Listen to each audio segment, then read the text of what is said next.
ہے پاک رتبہ فکر سے اس بے نیاز کا، ہے پاک رتبہ فکر سے اس بے نیاز کا۔ الحمدللہ رب العالمین والصلاة والسلام علی سید المرسلین، اما بعد فاعوذ باللہ من الشیطان الرجیم، بسم اللہ الرحمن الرحیم۔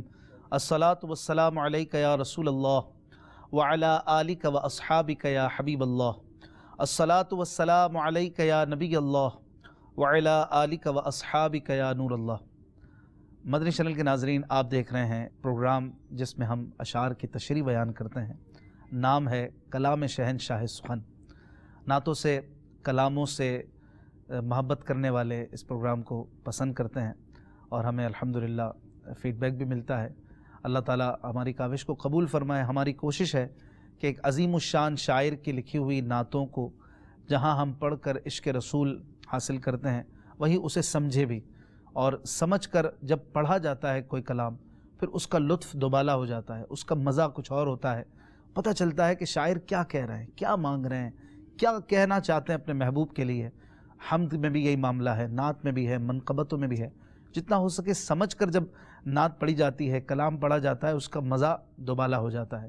اور مدنی چینل پر الحمدللہ آپ دیکھتے ہوں گے کہ بیانات، گفتگو، اس کے ساتھ ساتھ نعتیں اور منقبتیں، اس کا سلسلہ بھی چلتا رہتا ہے، اور ایک بہت بڑا حصہ مدنی چینل پر اشعار کا ہے، نعتوں کا ہے۔ اور ان میں ایک بہت بڑے شاعر مولانا حسن رضا خان رحمۃ اللہ تعالی علیہ، جن کو شہنشاہ سخن بھی کہا جاتا ہے، آپ کے کلام بھی ہم سنتے پڑھتے ہیں، اور علماء اور فضلاء میں آپ کے کلام بڑے مقبول ہیں۔ اور آپ کوئی چھوٹی شخصیت نہیں بلکہ بہت بڑے عالم دین اور بہت بڑے شاعر تھے، اور امام اہل سنت اعلیٰ حضرت امام احمد رضا خان رحمۃ اللہ تعالی علیہ کے چھوٹے بھائی تھے۔ اعلیٰ حضرت رحمۃ اللہ تعالی علیہ کے کلام آپ کو یاد ہونے چاہیے کہ حدائق بخشش کے نام سے دعوت اسلامی کے مکتبۃ المدینہ نے آپ کی کتاب کو شائع کیا ہے۔ آپ اسے بھی مکتبۃ المدینہ سے حاصل کیجئے۔ اور شہنشاہ سخن کے کلام بنام ذوق نعت، یہ کتاب بھی مکتبۃ المدینہ سے آپ ہدیۃً طلب کر سکتے ہیں۔ اس پروگرام میں ہم کوشش کرتے ہیں کہ کچھ مختصر وقت میں چند اشعار ہر پروگرام میں آپ کو سمجھانے کی کوشش کریں، اور انہیں طرز میں بھی سنائیں، اور اسکرین پر بھی کچھ نہ کچھ اشعار اور ان کے معانی وغیرہ آپ کی طرف بڑھائیں۔ توجہ کے ساتھ سنیں گے تو انشاءاللہ علم دین بھی حاصل ہوگا۔ بعض اشعار بہت زیادہ پیچیدہ اور مشکل بھی آنے والے ہیں، میں آپ کو پہلے سے بتا دوں، لیکن آپ نے گھبرانا نہیں ہے۔ آپ ایک سبق کی طرح اگر سمجھیں گے، سیکھیں گے، تو میں سمجھتا ہوں کہ بڑی بڑی گہری باتیں جو بزرگوں نے کی، جو ان اللہ والوں نے کی ہیں، جو لکھی ہیں، آپ کو انشاءاللہ سمجھنے اور سننے کو ملیں گی، اور آپ کے عشق رسول میں انشاءاللہ اور اضافہ ہوگا۔ نبی کریم صلی اللہ علیہ وآلہ وسلم کا فرمان عالی شان ہے، سب سے بڑا کنجوس وہ شخص ہے کہ جس کے پاس میرا ذکر ہو اور وہ مجھ پر درود پاک نہ پڑھے۔ صلو علی الحبیب صلی اللہ تعالی علی محمد صلی اللہ علیہ وآلہ وسلم۔ پچھلے پروگرام تک ہم نے ذوق نعت کے پہلے کلام کو مکمل سننے کی سعادت پائی تھی، جو کہ حمد باری تعالیٰ پر مشتمل تھا۔ آج جو ہم کلام شروع کرنے جا رہے ہیں، یہ بھی حمد باری تعالیٰ ہے۔ حمد اس کلام کو کہتے ہیں جس میں اللہ تبارک و تعالیٰ کی بارگاہ میں اس کی تعریف اور اس کی توصیف پیش کی گئی ہو، ضمناً پھر اس میں کچھ نہ کچھ دعائیں، التجائیں بھی آتی ہیں۔ آج ہم دوسرے کلام سے آغاز کریں گے اور چند اشعار انشاءاللہ آپ کی جانب بڑھائیں گے۔ یہ بھی حمد پر ہی مشتمل ہے، اور اللہ پاک کی بارگاہ میں کچھ عرض، کچھ التجائیں کی گئی ہیں، کچھ تعریف و توصیف کے کلمات بھی ادا کیے گئے ہیں۔ آئیے 3 اشعار آپ کو سناتے ہیں طرز میں، پھر انشاءاللہ ان کے مشکل الفاظ کے معنی اور پھر ان کی کچھ مختصر وضاحت آپ کی طرف بڑھائیں گے۔ صلو علی الحبیب صلی اللہ تعالی علی محمد صلی اللہ علیہ وسلم۔ فکر اسفل ہے میری مرتبہ اعلیٰ تیرا، فکر اسفل ہے میری مرتبہ اعلیٰ تیرا، وصف کیا خاک لکھے خاک کا پتلا تیرا، طور پر ہی نہیں موقوف اجالا تیرا، طور پر ہی نہیں موقوف اجالا تیرا، کون سے گھر میں نہیں جلوہ زیبا تیرا، کون سے گھر میں نہیں جلوہ زیبا تیرا، ہر جگہ ذکر ہے اے واحد و یکتا تیرا، ہر جگہ ذکر ہے اے واحد و یکتا تیرا، کون سی بزم میں روشن نہیں اکا تیرا، کون سی بزم میں روشن نہیں اکا تیرا۔ آئیے اب ان اشعار کی کچھ تشریح اور وضاحت سماعت کرتے ہیں۔ صلو علی الحبیب صلی اللہ تعالی علی محمد صلی اللہ علیہ وآلہ وسلم۔ ناظرین، آپ نے 3 اشعار سنے۔ کلام ہے فکر اسفل ہے میری مرتبہ اعلیٰ تیرا، وصف کیا خاک لکھے خاک کا پتلا تیرا۔ اس شعر میں مشکل الفاظ ہیں۔ فکر جو پہلا لفظ ہے وہ بھی ہو سکتا ہے کہ مشکل ہو کئیوں کے لیے۔ فکر مانے عقل، ہماری سوچ جتنی ہوگی اتنی بات کریں گے۔ کہتے ہیں فکر۔ اسفل مانے چھوٹی، بہت چھوٹی۔ اسفل کی ضد ہے اعلیٰ، اسفل مانے ادنا، چھوٹی۔ آگے لفظ ہے مرتبہ اعلیٰ، یعنی بلند ہے مرتبہ اللہ پاک کا۔ وصف کیا خاک لکھے، کیا خاک لکھے، کیا خاک یہ ایک محاورہ ہے، کسی چیز کے لیے بولا جاتا ہے۔ آپ کیا خاک کام کریں گے، آپ کیا خاک جاب کریں گے، آپ کیا خاک میری مدد کریں گے، وغیرہ وغیرہ۔ یعنی کسی چیز کی حقارت کے لیے، کسی چیز کی کمی کے لیے، کم تری کے لیے یہ محاورہ بولا جاتا ہے۔ اور خاک کا پتلا آگے اس شعر میں ہے۔ خاک کا پتلا اس کا مطلب ہے انسان۔ انسان بنا ہے خاک سے، اللہ تعالیٰ نے انسان کو مٹی سے بنایا، یعنی آدم علیہ السلام کو مٹی سے پیدا کیا۔ تو جو خاک کا پتلا ہے، ابھی ہم شروع ہو رہی ہے ناظرین، غور کیجئے مولانا حسن رضا رحمۃ اللہ علیہ کی عاجزی اللہ کی بارگاہ میں، اور یہ کتنا پیارا انداز ہے۔ ابھی حمد شروع ہو رہی ہے، وصف لکھنا، تعریف لکھنا، وصف مانے تعریف۔ حمد جو ہے یہ شروع ہو رہی ہے، اور پہلے ہی اپنی کم مائیگی اور اپنے کمی اور کم تری اور عاجزی کا اظہار کر رہے ہیں کہ اے مالک میری سوچ اسفل ہے، میری سوچ چھوٹی ہے، اور تیرا مرتبہ اعلیٰ ہے۔ اعلیٰ کی تعریف کے لیے اعلیٰ سوچ چاہیے، اعلیٰ کے مقابلے میں تو اعلیٰ چاہیے جو اسے بیان کر سکے۔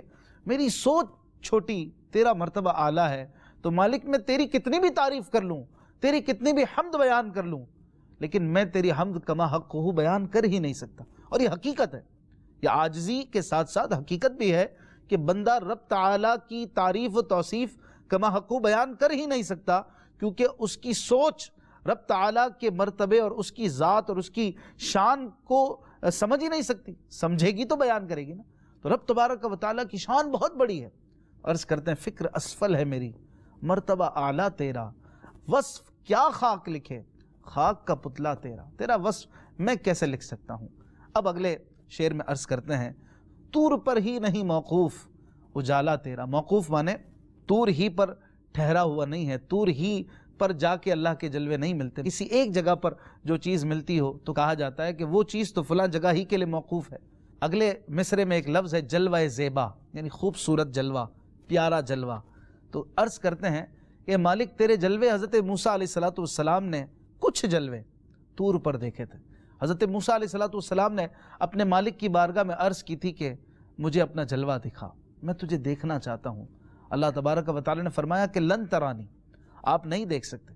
اللہ تبارک و تعالی نے جلوے دکھانے سے منع فرما دیا اور بتا دیا کہ میرے کلیم آپ بڑے پیارے ہیں، لیکن آپ جلوے دیکھ نہیں سکتے کیونکہ آپ کی آنکھوں میں وہ پاور نہیں ہے کہ آپ اللہ کے جلوے دیکھ سکیں، اللہ کو دیکھ سکیں۔ ایسی آنکھ اللہ نے کسی کی بنائی ہی نہیں سوائے اپنے حبیب محمد رسول اللہ صلی اللہ علیہ وآلہ وسلم کے۔ آپ کی آنکھوں میں وہ پاور اور وہ اللہ نے اجالا اور چمک اور وہ نور دیا تھا کہ جو اللہ کو دیکھ سکتے تھے۔ اور شب معراج آپ نے دیکھا، لیکن آپ کے علاوہ کائنات میں کوئی نہیں دیکھ سکا۔ لیکن طور پر اللہ نے کچھ نور کی تجلی ڈالی تھی، جو قرآن میں اللہ نے بیان فرمایا کہ فلما تجلی ربہ للجبل، جب اللہ نے پہاڑ پر کچھ تجلی فرمائی تو وہ جو نور الہی کی تجلی تھی وہ طور پہ پڑی، تو حضرت موسیٰ علیہ السلام نے بھی کچھ تو دیکھا ہوگا، کچھ تو دیکھا، تبھی تو اللہ نے فرمایا کہ جب موسیٰ علیہ السلام نے یہ دیکھا تو کیا ہوا، جعلہ دکا وخر موسیٰ صاعقا، پہاڑ بھی ریزہ ریزہ ہو گیا۔ آج بھی دیکھا جا سکتا ہے طور ماؤنٹین، اور موسیٰ علیہ السلام بھی نیچے تشریف لے آئے، بے ہوش ہو گئے، جلووں کی تاب نہ لا سکے، لیکن کچھ تو جلوے ملے نا، کچھ تو دیکھا، کچھ تو نور آنکھوں میں آیا۔ علماء نے لکھا تفاسیر میں کہ حضرت موسیٰ علیہ السلام کی آنکھوں میں اللہ تبارک و تعالیٰ کے جلوے دیکھنے کی وجہ سے آپ کی آنکھوں میں وہ چمک اور وہ نور پیدا ہو گیا تھا کہ آپ اپنی آنکھوں سے کسی کالی رات میں 10 میل دور کالی پہاڑی پر چلنے والی کالی چونٹی کو بھی دیکھ لیا کرتے تھے، ایسی آپ کی آنکھیں پاورفل ہو گئی تھیں، جبکہ آپ نے کچھ جلوے دیکھے تھے۔ پیارے آقا کی آنکھوں کا کیا کہنا کہ جنہوں نے کچھ نہیں، کیسے جلوے دیکھے کہ اللہ پاک قرآن میں بیان فرماتا ہے کہ ما زاغ البصر وما طغى، آپ کی آنکھوں نے تو کوئی ادھر ادھر نہ بھٹکی، بلکہ اللہ تبارک و تعالیٰ کے جلووں کو ٹکٹکی باندھ کے محبوب علیہ السلام نے دیکھا۔ کیا آنکھیں ہوں گی؟ تو عرض کرتے ہیں کہ مالک تیرے جلوے صرف طور ہی پر موقوف نہیں، تیرا کرم طور ہی پر موقوف نہیں، جب تو چاہتا ہے تو اپنے بندے کے دل میں آ جاتا ہے، اپنے بندے کے گھر میں اپنی قدرت کی نشانیاں دکھاتا ہے، اور تیرا بندہ جو ہے وہ تیرے جلووں کو اپنے دل میں پاتا ہے۔ اور یاد رکھیے اہل سنت کا یہ عقیدہ ہے، جیتے جاگتے بندہ اللہ تبارک و تعالیٰ کو نہیں دیکھ سکتا، یہ ہمارا عقیدہ ہے۔ سوائے محبوب علیہ السلام کے کائنات میں کوئی پیدا ہی نہیں ہوا کہ جو اللہ تعالیٰ کو سر کی آنکھوں سے دیکھ سکے۔ ہاں، خواب میں دیکھنا ممکن ہے، بزرگوں نے خواب میں دیکھا اللہ تبارک و تعالیٰ کے جلووں کو، خواب میں دیکھنا یہ ثابت ہے، لیکن جیتے جاگتے انسان سر کی آنکھوں سے اللہ کو نہیں دیکھ سکتا۔ اسی طرح جنت میں اللہ تعالیٰ کے جلوے یہ نیک لوگ دیکھیں گے، اللہ کے پیارے دیکھیں گے، وہ کیسے دیکھیں گے اس کی کیفیت کسی کو نہیں پتہ، اس کی کیا کیفیت ہوگی، وہ کس طرح اللہ کے جلوے دیکھیں گے، لیکن بہرحال دیکھیں گے۔ جیسا کہ نمازیوں کے لیے ملتا ہے روایتوں میں کہ انہیں اللہ تبارک و تعالیٰ کی طرف سے یہ بہت بڑا انعام ملے گا، یا سب سے بڑا انعام ملے گا کہ انہیں دیدار الہی کروایا جائے، یہ بہت بڑا انعام ہوگا، لیکن دنیا میں ممکن نہیں۔ تو اس شعر میں کہتے ہیں کہ طور پر ہی نہیں موقوف اجالا تیرا، کون سے گھر میں نہیں جلوہ زیبا تیرا۔ اے مالک طور ہی پر موقوف نہیں ہے تیرے جلوے، تیری قدرت کے جلوے، تیری رحمت کے جلوے، تیری شان کے جلوے، وہ تو ہر گھر میں ہیں۔ ہر گھر سے مراد یوں لے لیجئے کہ ہر گھر میں اللہ کی رحمت اترتی ہے، تو بھی غلط نہیں ہوگا، جو نیکوں کے گھر ہیں، جہاں نماز پڑھی جاتی ہے، جہاں عبادت ہوتی ہے، یا جس گھر میں انسان ہے، دیکھا جائے تو انسان خود اللہ تبارک و تعالیٰ کی شان کا ایک مظہر ہے۔ اللہ نے انسان کو کیسا بنایا، انسان کیسا ہے، یہ خود اللہ کی ایک نشانی ہے۔ اس کا برین، اس کا ہارٹ، جسمانی ساخت وغیرہ، یہ کیسی اللہ کی نشانی ہے۔ تو گویا رب تبارک و تعالیٰ کے جلووں کا یہ مظہر کون سے گھر میں نہیں، کون سے گھر میں اللہ کے جلوے نہیں ہیں۔ دیکھنے والی آنکھیں ہونی چاہیے۔ بندہ گھر میں کھاتا ہے، پیتا ہے، سوتا ہے، ایک اچھی لائف گزارتا ہے، یہ بھی سب اللہ تبارک و تعالیٰ کی طرف لے کر آنے والی چیزیں ہیں کہ حقیقت میں انسان کی پوری زندگی اللہ تبارک و تعالیٰ کی قدرت کی ایک نشانی ہے۔ تو اس شعر میں کوئی اس طرح کی بات کی گئی ہے۔ اگلے شعر میں کہتے ہیں ہر جگہ ذکر ہے اے واحد و یکتا تیرا۔ واحد یعنی اکیلا، یکتا مانے جس جیسا کوئی نہ ہو۔ اللہ تبارک و تعالیٰ واحد ہے، بے مثال ہے۔ کون سی بزم میں روشن نہیں اکا تیرا۔ بزم یعنی محفل، اکا یعنی ویسے تو الگ الگ معنی میں استعمال ہوتا ہے، لیکن یہاں پر اللہ تبارک و تعالیٰ کی وحدانیت کے لیے عرض کر رہے ہیں کہ اللہ تبارک و تعالیٰ کی ایک ہونے کی جو صفت ہے وہ کہاں پر اس کی بات نہیں کی جاتی۔ اللہ ایک ہی ہے، اس کے جیسا کوئی نہیں، اس کا شریک کوئی نہیں۔ تو اللہ تبارک و تعالیٰ کا ذکر کہاں نہیں ہے، غاروں میں بھی ہے، پہاڑوں میں بھی ہے، سمندروں میں بھی ہے، زمینوں میں بھی ہے، آسمانوں میں بھی ہے۔ اللہ تبارک و تعالیٰ کا ذکر ہر جگہ ہے۔ آئیے مزید 3 اشعار کو سماعت کرتے ہیں طرز میں، پھر انشاءاللہ ان کی کچھ وضاحت آپ کو پیش کی جائے گی۔ صلو علی الحبیب صلی اللہ تعالی علی محمد صلی اللہ علیہ وسلم۔ پھر نمایا جو سرے طور ہو جلوہ تیرا، پھر نمایا جو سرے طور ہو جلوہ تیرا، آ آگ لینے کو چلے عاشق شیدا تیرا، آگ لینے کو چلے عاشق شیدا تیرا، خیرہ کرتا ہے نگاہوں کو اجالا تیرا، کیجئے کون سی آنکھوں سے نظارہ تیرا، کیجئے کون سی آنکھوں سے نظارہ تیرا، جلوہ یار نرالا ہے یہ پردہ تیرا،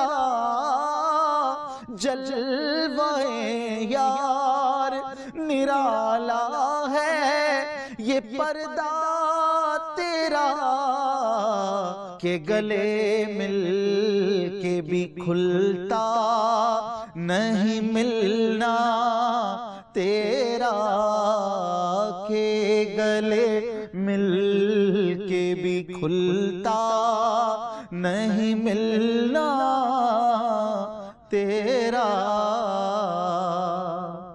آئیے اب ان اشعار کی کچھ وضاحت پیش کرتا ہوں۔ صلو علی الحبیب صلی اللہ تعالی علی محمد صلی اللہ علیہ وسلم۔ چوتھا شعر ناظرین آپ نے سماعت کیا، پھر نمایاں جو سرے طور ہو جلوہ تیرا، آگ لینے کو چلے عاشق شیدا تیرا۔ نمایاں مانے ظاہر، سرے طور مانے طور کے اوپر، آگ لینے کو چلے عاشق شیدا تیرا۔ عاشق شیدا مانے محبت کرنے والا، پیار کرنے والا عاشق۔ آگ لینے کو چلے سے کیا مراد ہے؟ یہ غالباً شہنشاہ سخن نے اس واقعے کی طرف اشارہ کیا ہے کہ جب پہلی بار حضرت موسیٰ علیہ السلام سے رب تعالیٰ نے کلام فرمایا تھا، بات کی تھی، تب آپ آگ لینے کے لیے آئے تھے۔ سردی بہت زیادہ تھی، آپ سفر میں تھے اور آپ کی زوجہ آپ کے ساتھ تھیں، تو آپ کو کچھ آگ چاہیے تھی جس سے کچھ گرمی کا سامان ہو۔ تو جب آپ پہنچے طور پہاڑ کے قریب سفر کے دوران، وہاں پر آپ نے دیکھا کہ ایک درخت جو ہے وہ جل رہا ہے، اس میں آگ ہے۔ آپ نے اپنی زوجہ کو روکا اور فرمایا کہ میں آگ لے کر آتا ہوں۔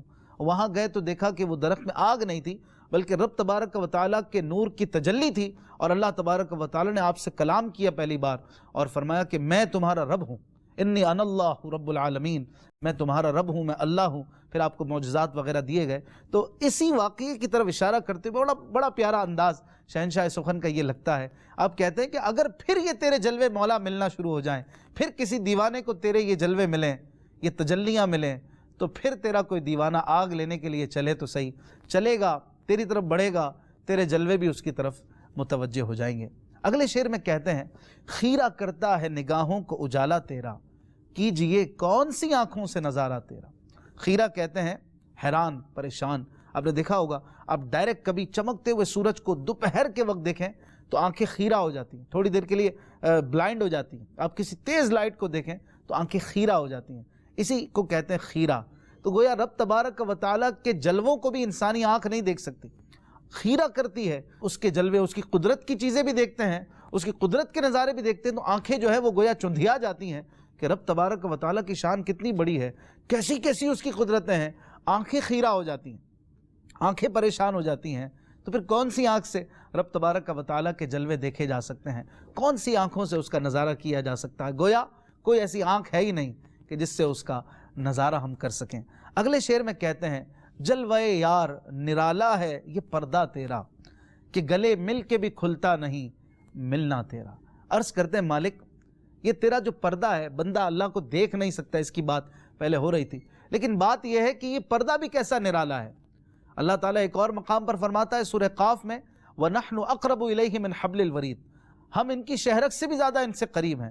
اللہ تبارک و تعالیٰ اپنے علم سے ہماری شہرک سے بھی زیادہ قریب ہے۔ کتنا قریب ہے؟ گلے ملنا گویا شہرک سے زیادہ قریب ہونا، کتنا قرب ہے۔ اس کے باوجود یہ پردہ کھلتا نہیں کہ وہ مالک کدھر ہے، کہاں ہے، اسے ہم دیکھ نہیں سکتے، لیکن اس کی قدرت کے نظارے دیکھے جا سکتے ہیں۔ یہ وہ باتیں ہیں جو محبت کی باتیں ہیں اور رب تبارک و تعالیٰ کی معرفت کی باتیں ہیں۔ آپ نے 6 اشعار آج کے پروگرام میں سماعت کیے.